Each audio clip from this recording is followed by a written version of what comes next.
प्रकरण क्रमांक 44 निवडणूक आयोग जो आहे त्या निवडणूक आयोगाची माहिती आपल्याला घ्यायची आहे. आपण या अगोदर बघत असताना त्रासरावीन चौऱ्याहत्तर घटना दुरुस्ती बघितलेली आहे की ज्यानुसार राज्य निवडणूक आयोगाची माहिती आपण पाहिलेली आहे.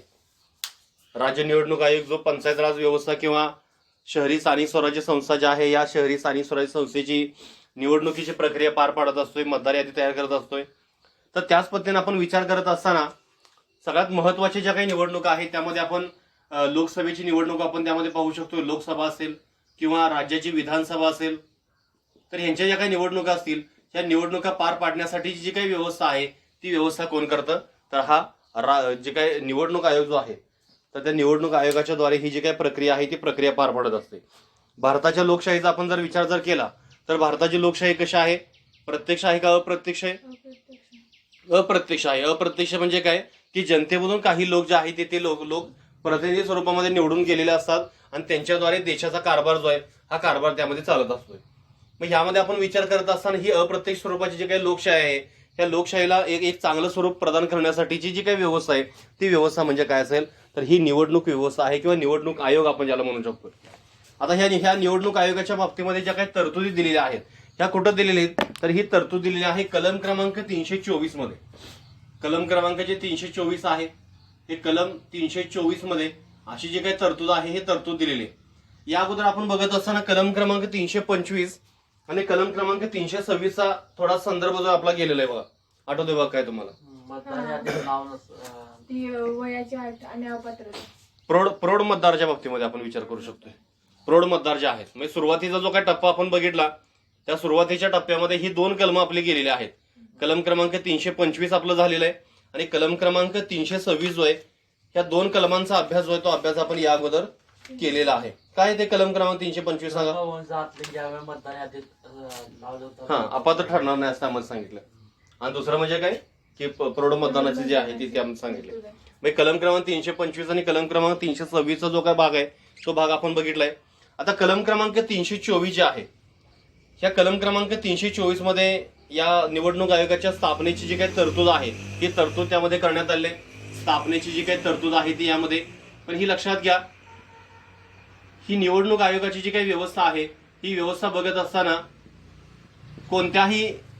कोणताही हस्तक्षेप जो आहे जे काही राजकीय स्वरूपाचा जो हस्तक्षेप आहे या हस्तक्षेपाविना एक वेगळ्या स्वरूपाची जी काही संस्था आहे ही संस्था त्यामध्ये निर्माण केली आणि त्याद्वारे भारतातील जी काही निवडणूक जी प्रक्रिया जी ही पार पाडली जाते. लोकसभेची निवडणूक असेल किंवा विधानसभेची निवडणूक असेल या बाबतीमध्ये आपण बघू शकतोय. आणि वेळोवेळी मुक्त आणि न्याय निवडणुका घेण्यासाठी घटनेने निवडणूक आयोग या स्वतंत्र व कायमस्वरूपी आयोगाची स्थापना केली आणि या स्थापनेची तरतूद कुठे दिलेली आहे कलम क्रमांक 324 मध्ये. निवडणूक आयोग जे आहे ही अखिल भारतीय आयोग आहे. निवडणूक आयोग काय आहे तर अखिल भारतीय आयोग आहे. म्हणजे अखिल भारतीय म्हणजे काय की पूर्ण भारतासाठी एकच आहे. अखिल भारतीय आयोग आहे किंवा भारत केंद्रासाठी राज्यासाठी एकच आहे. निवडणूक घेते. हा तेच केंद्राचे पण तेच घेणार आहे, राज्याची पण घेणार आहे. जे काही लोकसभेची निवडणूक म्हणजे केंद्राची असेल आणि जे काही विधानसभा जी आहे ही निवडणूक जी आहे हे राज्याची असेल. म्हणून त्याला काय म्हणलेलं आहे की अखिल भारतीय आयोग आहे. कारण केंद्र व राज्य शासनासाठी सामायिकरित्या कार्य करते. मात्र हा निवडणूक आयोग राज्यातील पंचायत राज व्यवस्था जी आहे किंवा स्थानिक शासन संस्था जी आहे तर यांच्या निवडणुकीची प्रक्रिया पार पाडत नाही. यांच्यासाठी काय आहे तर राज्य निवडणूक आयोग आहे. यांच्यासाठी काय आहे तर राज्य निवडणूक आयोग आहे. कोणत्या कलमात दिलेला आहे कलम क्रमांक राज्य निवडणूक आयोग 243 हा कलम क्रमांक 243 के आणि कलम क्रमांक 243 झेड ए मध्ये अशी जी काही तरतूद आहे ही तरतूद दिलेली आहे. कशासाठी तर पंचायत राज व्यवस्था आणि शहरी स्थानिक स्वराज्य संस्था जे यासाठी दिले. आणि इतर भाग आपण जर बघितला पूर्ण देशाचा किंवा राज्याच्या विधानसभेचा तर त्या ठिकाणची निवडणुकीची काही प्रक्रिया ही प्रक्रिया पार पाडत असताना भारतीय जो निवडणूक आयोग जो आहे तो आयोग त्यामध्ये प्रक्रिया पार पाडणार आहे. आता त्यानंतर आपल्याला बघायची आहे रचना.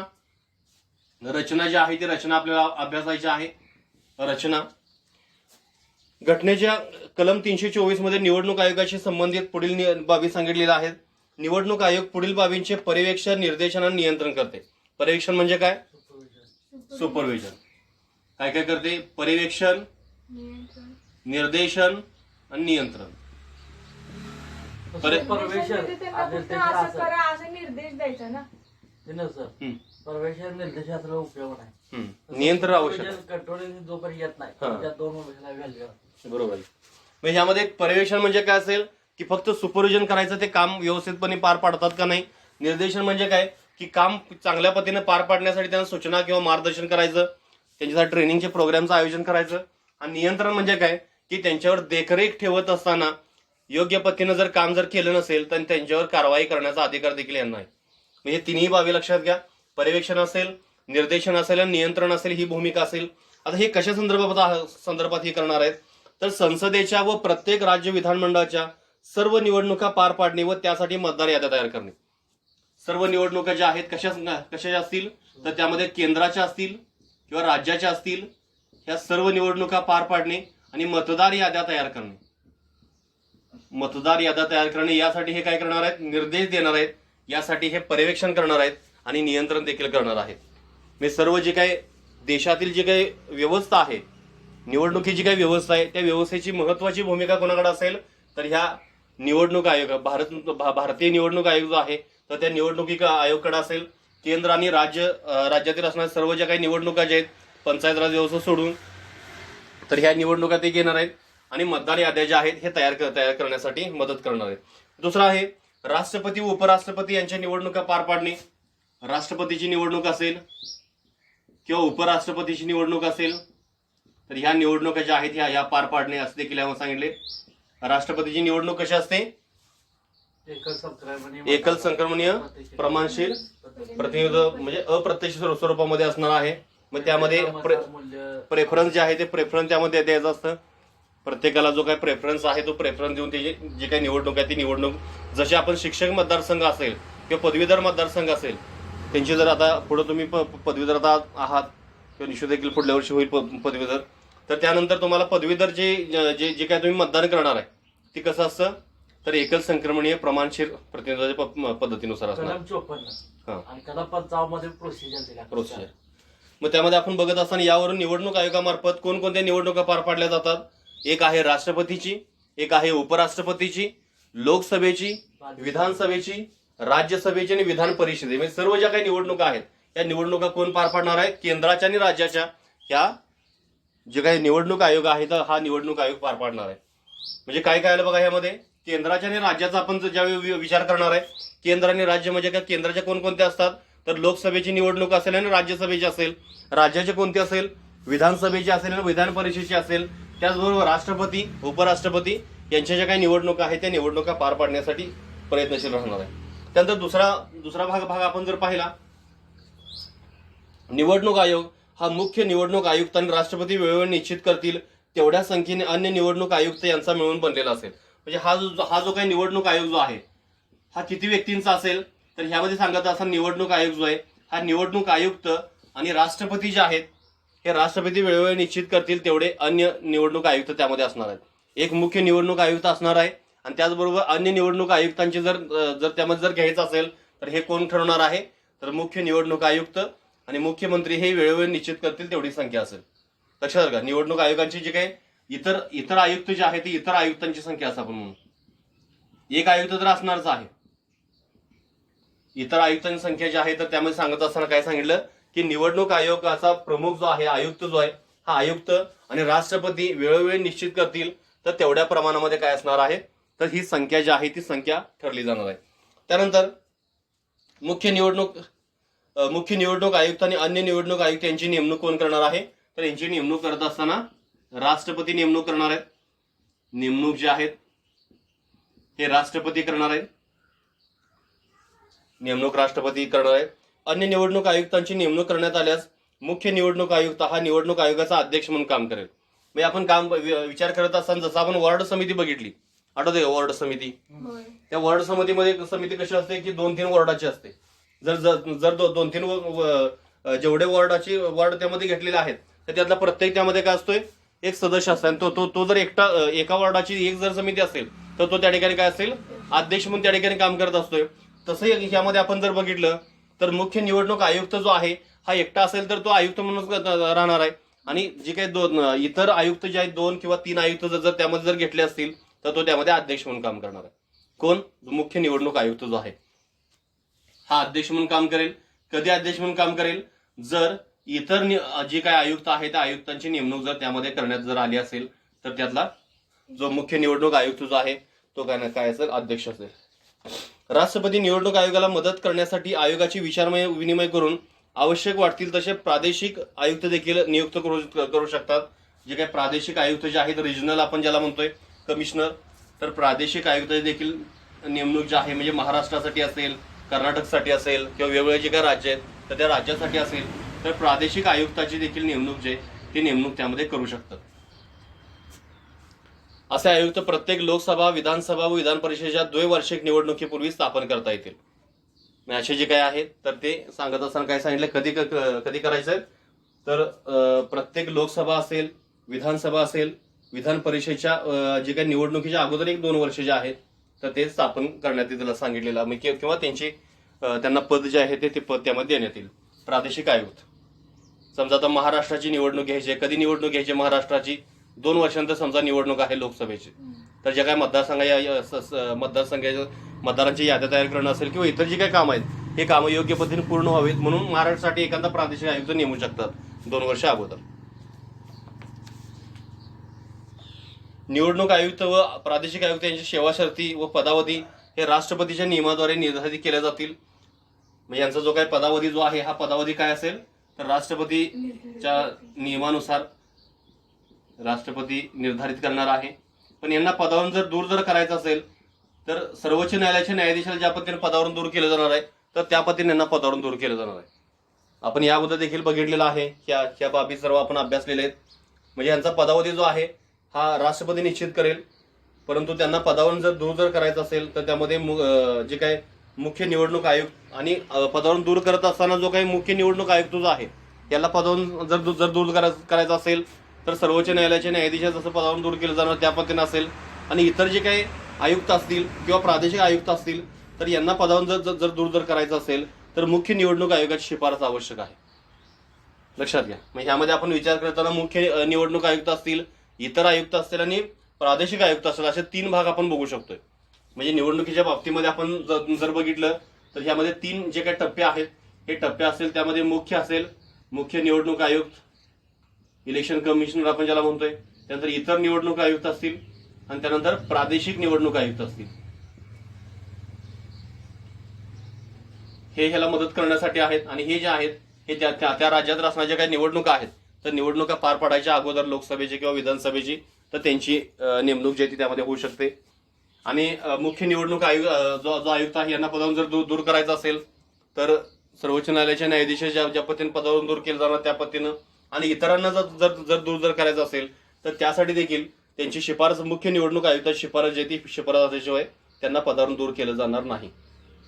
नुसती शिफारस असते, फक्त शिफारस पाहिजे आणि सर्वोच्च न्यायालयाला काही नाही ना, त्यांना काही नाही. तसंच मुख्य निवडणूक आयुक्ताची शिफारस आल्याशिवाय अन्य निवडणूक आयुक्तास किंवा प्रादेशिक आयुक्तास पदावरून दूर केलं जाणार नाही. राष्ट्रपती किंवा राज्यपाल निवडणूक आयोग किंवा प्रादेशिक आयुक्तास मदत करण्यासाठी त्यांच्या मागणीनुसार कर्मचारी वर्ग उपलब्ध करून देईल. मागणीनुसार कर्मचारी वर्ग करून देणार राज्यपाल आणि राष्ट्रपती. म्हणजे समजा निवडणुका पार पाडायचे तर निवडणुका पार पाडण्यासाठी असणारी जी काही व्यवस्था आहे, बूथवर असणारी व्यवस्था, कर्मचाऱ्यांची व्यवस्था, मतदार जी काही स्लिप जी काही वाटायची ती व्यवस्था, तर हे सगळं करण्यासाठी कर्मचाऱ्यांची नियुक्ती जे कर्मचारी आवश्यक असतात. शक्यतो हे सर्व शासकीय कर्मचारी असतात. स्वतः कर्मचारी भरायला पाहिजे परीक्षा, पण ते काम कंटिन्यू नाही ना, कंटिन्यू करायचं आहे. काय आता पंचायत सुद्धा घ्यायचा चालू करायचं.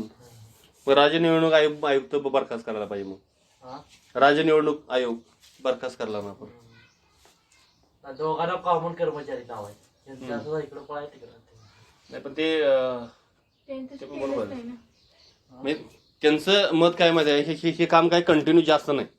त्यामुळं जे काय आहे ते जे काही कर्मचारी राज्य शासनाच्या अंडर जे काही कर्मचारी आहेत तर त्या कर्मचाऱ्यांना घ्यायचं आणि त्यानुसार काम जे आहे ते काम पूर्ण करायचं किंवा निवडणुका पार पाडायच्या. बघा लक्षात घ्या एवढे पॉईंट. आता पर्यवेक्षण, निर्देशन, नियंत्रण करायचं कशा संदर्भामध्ये? केंद्र राज्याच्या निवडणुका घेण्यासंदर्भामध्ये, राष्ट्रपती उपराष्ट्रपतीच्या निवडणुका घेण्यासंदर्भामध्ये, आणि त्याचबरोबर सर्व मतदार याद्या तयार करणं. दुसरा आहे निवडणूक आयोग जो आहे ते इतर आयुक्तांची संख्या जी आहे ही संख्या राष्ट्रपती निर्धारित करतील किंवा मुख्य निवडणूक आयुक्त राष्ट्रपती यांच्या सल्ल्यानं ते होईल. यांची नेमणूक कोण करणार आहे तर राष्ट्रपती करणार आहे. अध्यक्ष समजा इतर जर आयुक्त असतील त्या निवडणूक आयोगामध्ये तर जो मुख्य आयुक्त असेल त्याला अध्यक्ष असं आपण म्हणू शकतोय. प्रादेशिक आयुक्ताची देखील नेमणूक त्यामध्ये होऊ शकते. द्वैवार्षिक अगोदर लोकसभेची किंवा विधानसभेची निवडणूक जर असेल तर त्या अगोदर ही जे आहे ते होऊ शकतं. त्यानंतर पदावधी जो आहे तो राष्ट्रपती निर्धारित करतील आणि मागणीनुसार जे आहे. पण ह्यांना लक्षात घ्या एक महत्वाचं म्हणजे ह्यांना देखील पदावधीत स्वातंत्र्य आहे मुख्य निवडणूक आयुक्ताला. पदावरून त्यांना सहजासहजी राष्ट्रपती दूर करू शकत नाही. तर किती वर्ष 5 वर्ष असं काय दिलं नाही 6 वर्ष आहे की पुढे आहे का? हा 6 वर्ष किंवा वयाची 65 वर्ष. सरासरी आता करता येत हा तर हे बाकीच्यांना नाही की तर बाकीच्यांना फक्त यांची शिफारस आवश्यक आहे. अध्यक्ष आहे. अध्यक्ष शिफारस पाहिजे.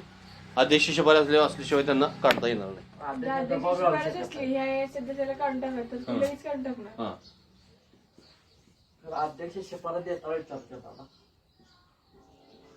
अध्यक्षाने शिफारस जर दिली तर काढून टाकता येते.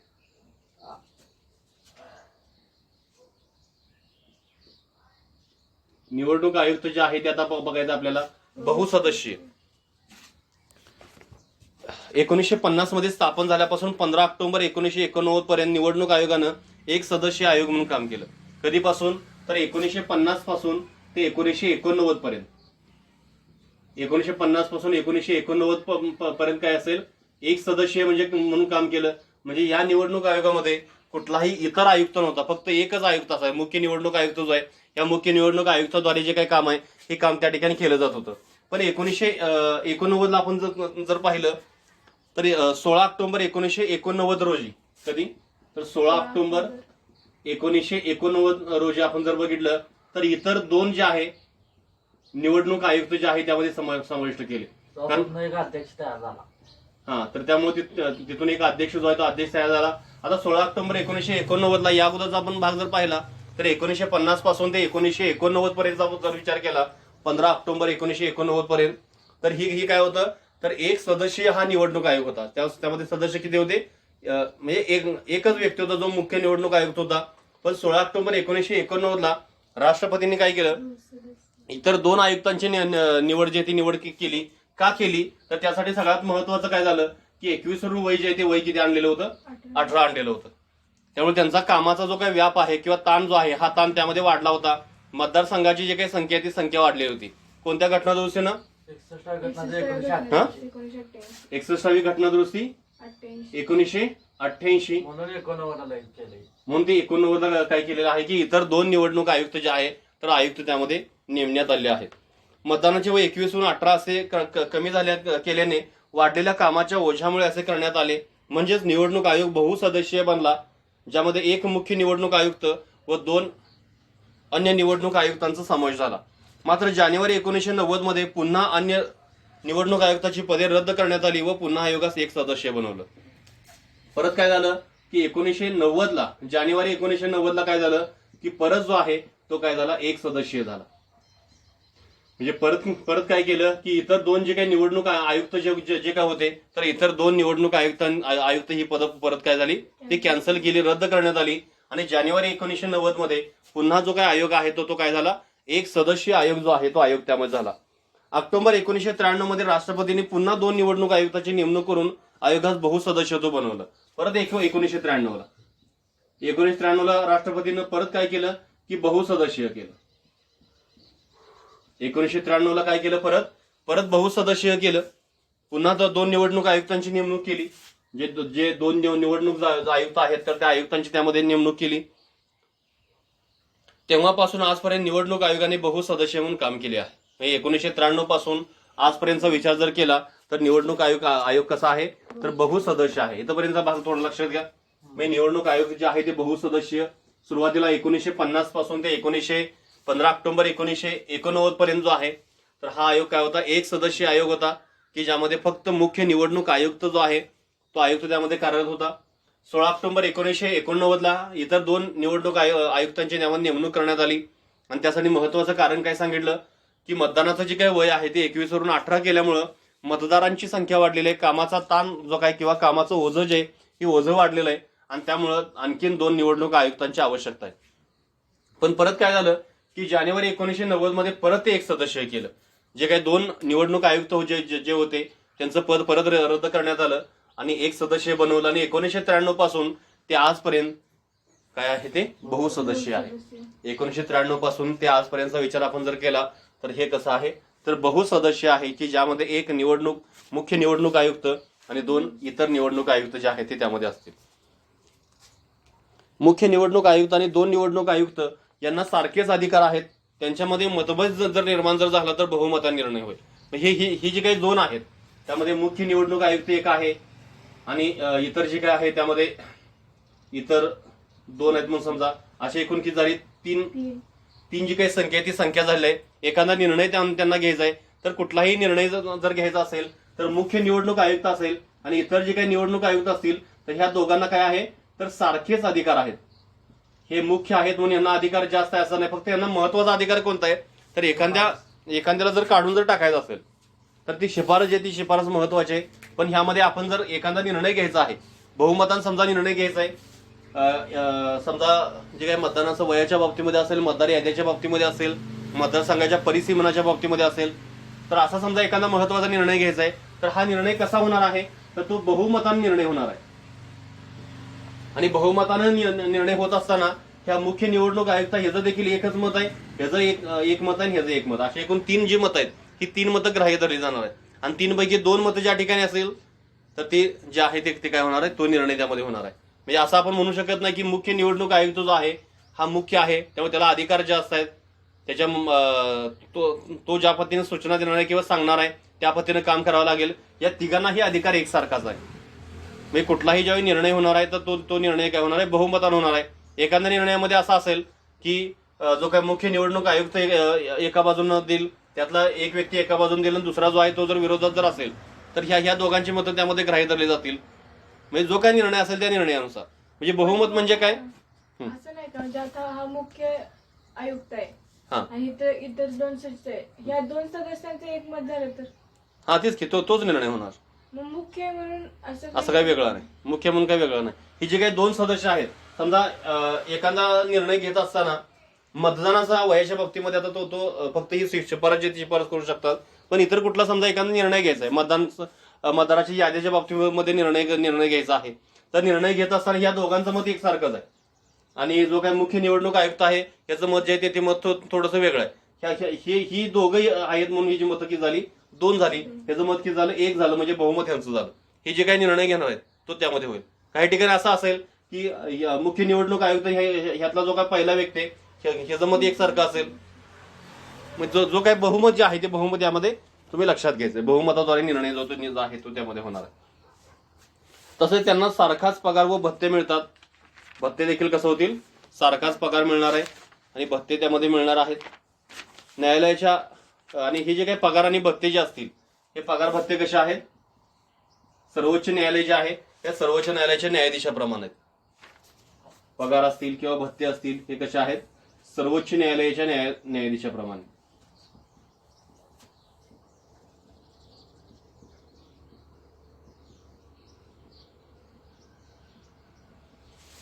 सर्वोच्च न्यायालयाचे काही न्यायाधीश आहेत त्या न्यायाधीशाप्रमाणे पगार आणि भत्ते जे हे भत्ते त्यांना मिळणार आहेत. या 3 निवडणूक आयुक्त सेवा शर्ती सर्वोच्च न्यायालयाच्या न्यायाधीशाप्रमाणे असतील. त्यांचा पदावधी 6 वर्ष किंवा वयाची 65 वर्ष. पदावधी किती 6 वर्ष किंवा वयाची 65 वर्ष पर्यंत हा पदावधी असेल. 6 वर्ष किंवा न्यायालयासारखं प्रोसिजर काढायचं सर्वोच्च न्यायालयाचं काय केलं पाहिजे वयाला नाही त्यामध्ये ठेवले 6 वर्ष किंवा वयाची 65 वर्ष. त्यामध्ये जे काही अगोदर घडेल ते असेल मात्र ते त्याआधीच राष्ट्रपतीकडे राजीनामा देऊ शकतात. तसेच त्यांना पदावरून देखील दूर करता येऊ शकतं. तिथपर्यंत भाग लक्षात घ्या. निवडणूक आयुक्त बहुसदस्य 1950 ते 1989 1 सदस्य 16 ऑक्टोबर 1989 ला इतर 2 निवडणूक आयुक्तांची नेमणूक करून बहुसदस्य केलं. का केलं 21 केलं आणि 61वी घटना जो त्यामध्ये केली होती 1988 ला. 1990 मध्ये परत 1 सदस्य केलं आणि 1993 मध्ये बहुसदस्य जे केलं ते आजपर्यंत बहुसदस्य आहे. रेल्वेला प्रश्न आलता हा बरोबर. वय कुठल्या घटनेचं केलं मतदानात. आता निवडणूक आयोग जे आहे या निवडणूक आयोगाचे स्वातंत्र्य आपल्याला बघायचं. स्वातंत्र्य निवडणूक आयोग जे आहे तर या निवडणूक आयोगाचं स्वातंत्र्य जे आहे हे स्वातंत्र्य आता आपल्याला बघायचं आहे. कोणकोणतं स्वातंत्र्य आहे या निवडणूक आयोगाला, काय काय करू शकतात ते. निवडणूक आयोग स्वातंत्र्य व निष्पक्ष कार्य सुनिश्चित करण्यासाठी कलम 324 मध्ये पुढील तरतुदी करण्यात आली आहेत. यामध्ये एकच कलम सांगितलं, लक्षात घ्या. कलम क्रमांक 324 मध्ये काही तरतुदी जे आहेत त्या तरतुदी करण्यात आल्या.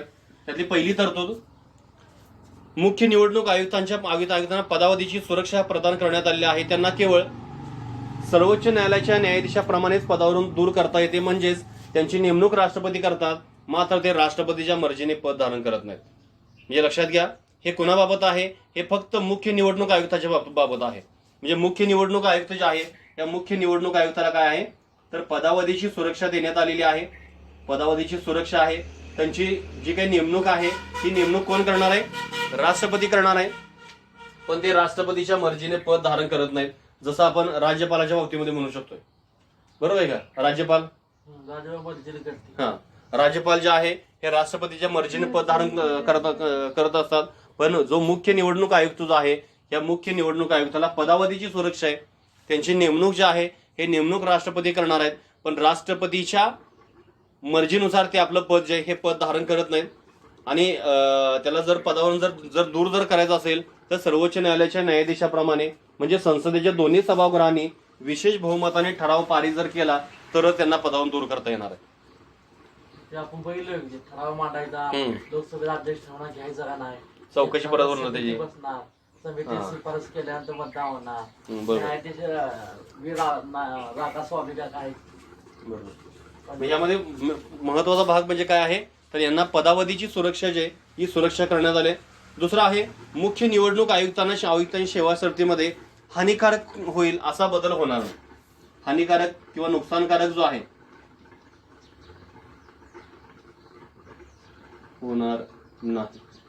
हानिकारक म्हणजे काय असेल की त्यांचं जे काही वेतन आहे ते वेतन कमी करणं, पेन्शन कमी करणं, भत्ते कमी करणं, तर अशा स्वरूपाचा कुठलाही जो काही बदल आहे हा त्यांच्या नियुक्तीनंतर होणार नाही. नियुक्तीच्या अगोदर ते करू शकतात. नियुक्तीनंतर त्याला कुठलाही जो काही बदल आहे हा बदल हानिकारक स्वरूपाचा बदल जो होणार नाही, जी काळजी त्याने घेणं आवश्यक आहे.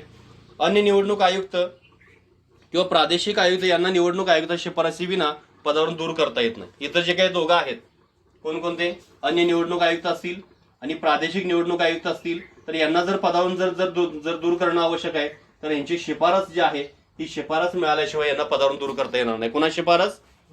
मुख्य निवडणूक आयुक्त जे आहे त्या मुख्य निवडणूक आयुक्त शिफारस मिळाल्याशिवाय ते दूर करता येणार नाही. वरील घटनेने वरील पद्धतीने निवडणूक आयोगात स्वातंत्र्य साध्य करण्याचा प्रयत्न केला असला तरी त्यात काही त्रुटी देखील आढळून आलेल्या आहेत. काही त्रुटी त्यामध्ये सांगितलेत. त्यातली पहिली महत्वाची त्रुट आहे घटनेने निवडणूक आयोगाच्या सदस्यासाठी कायदेविषयक, शैक्षणिक, प्रशासकीय किंवा अन्य न्यायिक अशी कोणतीही पात्रता सांगितलेली नाही. म्हणजे मुख्य निवडणूक आयुक्त जो आहे किंवा जे काही निवडणूक आयुक्त जे आहेत तर त्या निवडणूक आयुक्ताच्या बाबत आपण त्रुटी जर पाहिल्या तर त्या त्रुटीमध्ये पहिली त्रुट काय आहे तर पात्रता कोणतीही सांगितलेली नाही. म्हणजे शैक्षणिक पात्रता असेल, प्रशासकीय स्वरूपाची पात्रता असेल, कायदेशीर स्वरूपाची पात्रता असेल, अशी कोणतीही पात्रता जी ही घटनेनं सांगितलेली नाही. घटनेमध्ये असं काही नमूद केलेलं नाही. घटनेने निवडणूक आयोगाच्या सदस्यांसाठी कायदेविषयक, शैक्षणिक, प्रशासकीय किंवा न्यायिक अशी कोणतीही पात्रता जी ही सांगितलेली नाही. दुसरा आहे घटनेने त्यांचा पदावधी निश्चित केलेला नाही. दुसरा जो आहे तो आहे त्यांचा पदावधी जो आहे हा घटनेने निश्चित केलेला नाही. तर आपण जर पदावधी जर बघितला तर पदावधी किती आहे 6 वर्ष किंवा वयाची 65 वर्ष जो सर्वोच्च न्यायालयाच्या न्यायाधीशाप्रमाणे. पण या ठिकाणी घटनेचा आपण जर विचार केला तर घटनेमध्ये हा पदावधी जो आहे हा सांगितलेला नाही किंवा पदावधी निश्चित केलेला नाही. आणि तिसरं घटनेने निवृत्त झालेल्या निवडणूक आयोगाच्या सदस्यांना निवृत्तीनंतर सरकारी नेमणुकीपासून प्रतिबंधित केलेलं नाही. निवृत्त झाल्यानंतर ते नोकरी देखील करू शकतात. म्हणजे निवृत्त झाल्यानंतर आता आपण जर बघितलं सर्वोच्च न्यायालयाचे न्यायाधीश आपण जर विचार केला असेल किंवा इतर काही घटक असे असतील की जे नंतर सरकारी नोकर जे आहेत या गटामध्ये सहभागी होऊ शकत नाही. पण या बाबतीमध्ये आपण जर निवडणूक आयुक्ताचा आपण जर विचार केला तर या आयुक्ताच्या बाबतीमध्ये काय सांगितलं की त्यांना निवृत्त झाल्यानंतर देखील सरकारी नेमणुकीपासून त्यांना प्रतिबंधित केलेलं नाही. म्हणजे ते सरकारी सेवक या गटामध्ये परत देखील नोकरी जी आहे ती नोकरी करू शकतात, हा भाग यामध्ये सांगण्यात आलेला आहे. बघा, ज्या त्रुटी आहेत त्या त्रुटीमध्ये 3 आहेत त्रुटी. एक म्हणजे काय, तर त्यामध्ये पात्रता जी आहे कोणतीही सांगितलेली नाही. दुसरं म्हणजे काय, घटनेने पदावधी त्यांचा निश्चित केलेला नाही.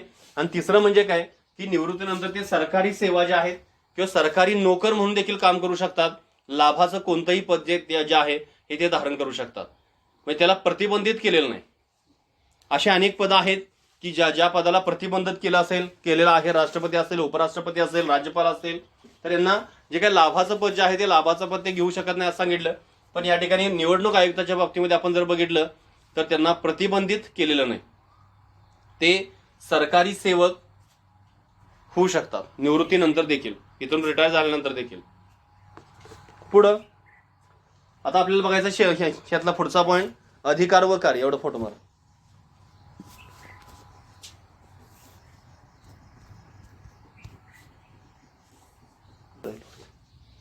हे लक्षात घेत असताना अजून एकदा थोडक्यात अधिकार व कार्य आपण जर बघितलं तर ही कशा संदर्भातली अधिकार व कार्य आहेत. मग यांना जे काही निवडणुका आहेत, एकूण एक असेल लोकसभा, त्यानंतर असेल राज्यसभा, विधानसभा, विधान परिषद, राष्ट्रपती, उपराष्ट्रपती यांच्या निवडणुका ज्या आहेत हे कोण घेतं, तर निवडणूक आयोग घेणार आहे. भारतीय निवडणूक आयोग जो आहे तो भारतीय निवडणूक आयोग घेणार आहे. आणि या बाबतीमध्ये त्यांना 3 स्वरूपाचे अधिकार प्रदान करण्यात आले. कोणते 3 स्वरूपाचे? एक म्हणजे काय असेल, प्रशासकीय स्वरूपाचा अधिकार. पहिला अधिकार कोणता आहे? प्रशासकीय स्वरूपाचा. दुसरा अधिकार आहे सल्लागार स्वरूपाचा. आणि तिसरा आहे अर्धन्यायिक स्वरूपाचा. जर प्रश्न निर्माण झाला असेल निवडणुकीच्या बाबतीमध्ये तर काही वेळा अर्धन्यायिक स्वरूपाचे अधिकार देखील त्यांना प्रदान करण्यात आले आहेत. तर त्यातलं पहिलं कर्तव्य किंवा कार्य आपण जर बघितलं तर पहिलं कार्य आहे मतदार यादी तयार करणं. जे काही मतदार यादी आहे, लोकसभा असेल, लोकसभा, राज्यसभा, विधानसभा, विधान परिषद, राष्ट्रपती, उपराष्ट्रपती या संदर्भातल्या निवडणुका घेत असताना मतदार याद्या ज्या आहेत त्या तयार करणं असतील, त्या मतदार याद्या ज्या आहेत त्या अद्ययावत करणं असतील आणि नवीन जे काही मतदार आहेत त्यांची नोंद करणं असेल, हे महत्वाचं पहिलं कार्य आहे. दुसरं आहे निवडणुकीच्या तारखा जाहीर करणं, निवडणुकीचे कार्यक्रम जाहीर करणं आणि नामांकन जे पत्र असतं त्या नामांकन पत्रांची छाननी करणं. नामांकन जाहीर भरलं जातं बघा, म्हणजे उभारण्यासाठी जे काही उमेदवार आहेत तर ते नामांकन पत्र त्यामध्ये भरत असतात, तर त्यांची छाननी करणं. तिसरं आहे तर यासाठी आचारसंहिता जी आहे ती आचारसंहिता लागू करणं असेल किंवा आचारसंहिते कोणकोणती संहिता पाळणं आवश्यक आहे. निवडणुकीच्या वेळी राजकीय पक्षांनी व उमेदवारांनी पाळावीच्या आचारसंहिता निश्चित करणं.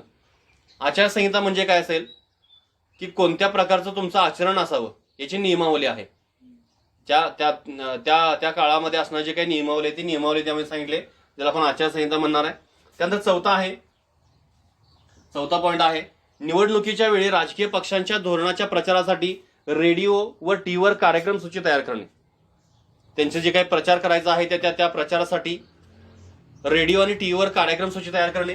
रेडिओ व टीव्हीवर कार्यक्रम सूची जी आहे ही तयार करणं, कार्यक्रम सूची तयार करणं हे चौथं कार्य आहे यांचं.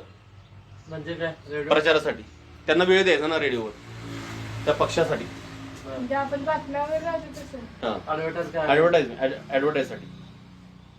म्हणजे रेडिओवर देखील समजा बीजेपी असेल किंवा काँग्रेस असेल, राष्ट्रवादी असेल, शिवसेना असेल, यांची जे काय आता काही वेळा असं देखील होऊ शकतं की जे काही सत्ताधारी जो काय पक्ष आहे, आता जो काय सत्ताधारी पक्ष जो आहे हा कोण आहे, तर त्या ठिकाणी महाविकास आघाडी आहे. तर त्यामुळं ही महाविकास आघाडी जी आहे रेडिओवर किंवा टीव्ही जी आहे ती पॅक करेल. भाजपला कुठं वेळ शिल्लक ठेवणार नाही तिथं. मग ते जे काही चॅनल आहेत त्या चॅनलच्या बाबतीमध्ये तर अशा स्वरूपामध्ये त्यांना जे काही कार्यक्रम आहे ती कार्यक्रम सूची देणं, म्हणजे तेवढ्या वेळेतच तुम्ही तुमची जाहिरात करायची. एवढा वेळ एवढा पाटील एवढा पाटील तेवढा वेळ. दुसरी पार्टी मधले आपण ऍडव्हर्टायझर करायचं तो विषयच म्हटलं. त्यांना दिला तेवढाच वेळ वापरायचा, त्यापेक्षा जास्त वेळ वापरायचा नाही तिथं. अन्यथा असं देखील होऊ शकतं की एकाच ही जाहिरात सगळी म्हणजे एकाच फक्त पक्षाची एखादा पक्ष जर टीव्ही चॅनलवरती जर काही प्रभाव जर पाडला आणि सांगितलं की तुम्ही इतर कुठल्याही पक्षाची जाहिरात करायची नाही, फक्त आमची जाहिरात करायला तुम्हाला काय असेल पैसे आम्ही देतो, तर असं चालत नाही. मग त्यासाठी ही केलेलं आहे रेडिओ आणि टीव्हीच्या यावर कार्यक्रम सूची काय करणार आहे. जे सत्ता जास्त वेळ मॅक्झिमम लिमिट दिले तिथं घेणार, मिनिमम मध्ये घेणार. पुढं राजकीय पक्षांना मान्यता देणे आणि निवडणूक चिन्ह प्रदान करणे. जे काही नवीन स्वरूपाचे राजकीय पक्ष आहेत त्या राजकीय पक्षांना मान्यता, राजकीय पक्षांना मान्यता आणि काय असेल निवडणूक चिन्ह. व निवडणूक चिन्ह देणं. निवडणूक चिन्ह भाजपचं काय निवडणूक चिन्ह? काँग्रेस, राष्ट्रवादी घड्याळ, आणि एक राहिला शिवसेना धनुष्यबाण. धनुष्यबाण आहे. ठीक आहे. त्यानंतर बघा राजकीय पक्षांना मान्यता आणि निवडणूक चिन्ह देणं हे देखील त्यांचं काम आहे. त्यानंतर राजकीय पक्षांना मान्यता व त्यांना निवडणूक चिन्ह देणं याबाबत निर्माण झालेल्या तक्रारीच्या निवारणासाठी न्यायालय म्हणून काम करणं. अर्धन्यायिक आपण जे काय म्हणलेलं आहे तर अर्धन्यायिक बघत असताना ही जे काही निवडणूक चिन्ह असेल किंवा पक्षांना मान्यता आणि निवडणूक चिन्ह असेल याबाबत जर काही जर तक्रारी जर झाली असतील तर त्यामध्ये न्यायालयाच्या प्रमाणे काम करायचं. हेच न्यायालय म्हणून काम करणार. जर काही जर तक्रार जर निर्माण जर झाली असेल तर न्यायालयाचं सारखं जे काही काम आहे किंवा त्यांचा जो काही प्रश्न आहे हा प्रश्न ते मिटवण्यासाठी प्रयत्न जो आहे तो प्रयत्न करणार किंवा तो मिटवणार आहे प्रश्न. त्यानंतर निवडणुकीच्या उद्देशासाठी राजकीय पक्षाची नोंदणी करणे आणि त्यांना राष्ट्रीय किंवा राज्य पक्षाचा दर्जा प्रदान करणं. म्हणजे सातवं म्हणजे काय की तर निवडणूक जी आहे त्या निवडणुकीच्या उद्देशासाठी राजकीय पक्षांची नोंदणी, राजकीय पक्ष जे आहेत त्या राजकीय पक्षांची नोंदणी करणं किंवा मान्यता देणं असं वरती आपण बघितले. नोंदणी करणं आणि त्यांना राष्ट्रीय आणि प्रादेशिक पक्षाची मान्यता द्यायची. राष्ट्रीय किंवा राज्य पक्षाचा दर्जा, राष्ट्रीय किंवा राज्य पक्षाचा दर्जा. आता हे राजकीय आणि राज्य पक्षाचा दर्जा कधी दिला जाणार आहे ते पुढे आपल्याला येणारच आहे. आता राष्ट्रीय पक्षाला मान्यता, राजकीय पक्षाला मान्यता त्यातच आलंय की. होय की, पण ते ही जी काय मान्यता द्यायची आहे किंवा ही जी काही नोंदणी करायची. आता काँग्रेस जे आहे हे काँग्रेस कसं आहे राष्ट्रीय पक्ष आहे. काँग्रेस राष्ट्रीय पक्ष आहे. काँग्रेस जो आहे किंवा भाजप आपण जर बघितलं हा राष्ट्रीय पक्ष आहे. आणि आता राष्ट्रवादीला देखील राष्ट्रीय पक्ष म्हणून मान्यता आता मिळेल किंवा मिळाली असेल. हा, मग त्यामुळं आता हे राष्ट्रीय पक्षासाठी त्यांनी काही नियमावली सांगितले की एवढे तुमचे उमेदवार निवडून यायला पाहिजेत किंवा एवढी मतं तुम्हाला जर मिळाली तर तुम्हाला तिथं राष्ट्रीय पक्ष म्हणून मान्यता मिळणार आहे. मग अशा स्वरूपाची मान्यता द्यायची. म्हणजे जे राष्ट्रीय आहेत ती बाकीचे सगळं सोडून राज्य पक्ष असतात काय? हा, ते सोडून बाकीचे काय लहान लहान जे काही पक्ष आहेत हे प्रादेशिक स्वरूपाचे पक्ष असतात. राष्ट्रीय पक्षाला म्हणजे मान्यता त्यामध्ये पाहिजे. ती शिवसेना शिवसेना आहे. हा? शिवसेना आहे. लहान आहे. लहान आहे, लहान भाऊ मोठा आहे. मोठा आहे शिवसेना. आता ते राष्ट्रीय पक्ष कुणाला म्हणायचं, प्रादेशिक पक्ष कुणाला म्हणायचं ते आपल्याला पुढच्या प्रकरणात सगळं लक्षात येईल. फक्त आता लक्षात घ्या तेवढं की राजकीय पक्षाची नोंदणी आणि एखादं जे काय जो पक्ष आहे राजकीय पक्ष तो समजा काँग्रेस आहे किंवा भाजप आहे किंवा शिवसेना राष्ट्रवादी आहे तर त्यांना राष्ट्रीय पक्षाचा दर्जा द्यायचा किंवा राज्य पक्षाचा दर्जा जो आहे तो दर्जा त्यामध्ये द्यायचा. त्यानंतर त्या पुढचं मतदार केंद्र ताब्यात घेणे, हिंसाचार आणि इतर अनियमित वर्तनाच्या परिस्थितीत मतदान रद्द करणे. म्हणजे जे काय मतदार केंद्र ताब्यात घेणं असेल, मतदार केंद्र ताब्यात घेणं कधी घेणं आहे ताब्यात जर अहिंसक स्वरूपाच्या काही कृती जर चालू असतील, वेगळ्या स्वरूपावर जर काही काम जर चालू असेल, चुकीच्या पद्धतीनं मतदान जर चालू असेल तर असे मतदान केंद्र जे आहेत हे ते काय करणार आहेत ताब्यात घेणार आहेत. म्हणजे मतदान केंद्र ताब्यात घेण्याचं काम करणार आहेत. मुक्त आणि न्याय निवडणुका होण्यासाठी देशातील निवडणूक यंत्रणेचे परीक्षण करणं. जी काही निवडणूक यंत्रणा असेल तर ह्या निवडणूक यंत्रणेचं परीक्षण, निवडणूक यंत्रणेचे परीक्षण म्हणजे देखरेख ठेवायची आहे, त्यावर लक्ष ठेवायचं आहे. कोणत्या पद्धतीने काम पार पडलं जातं, योग्य पद्धतीनं आहे का नाही ते त्यामध्ये बघायचं आहे. निवडणूक व्यवस्थेशी संबंधित तक्रारीची चौकशी करण्यासाठी अधिकाऱ्याची नियुक्ती करणं. तक्रारीची चौकशीसाठी अधिकाऱ्याची नियुक्ती, तक्रारीची जी काही चौकशी असेल त्यासाठी काय करायचं अधिकाऱ्याची नियुक्ती करायची. अधिकाऱ्याची नियुक्ती. त्यानंतर संसद सदस्याच्या अपात्रते संबंधित मुद्द्याबाबत राष्ट्रपतींना सल्ला द्यायचा आहे. अपात्रतेविषयी काय करायचं राष्ट्रपतींना सल्ला. अपात्रतेविषयी संसद सदस्य समजा एखादा अपात्र आहे तर राष्ट्रपतीला जो काही सल्ला आहे अपात्रतेविषयी तो सल्ला द्यायचा आहे. संसद सदस्यांच्या अपात्रते संबंधित मुद्द्याबाबत राष्ट्रपतींना सल्ला देणे. राज्य विधानमंडळ सदस्याच्या अपात्रते संबंधित मुद्द्याबाबत राज्यपालाला सल्ला देणे.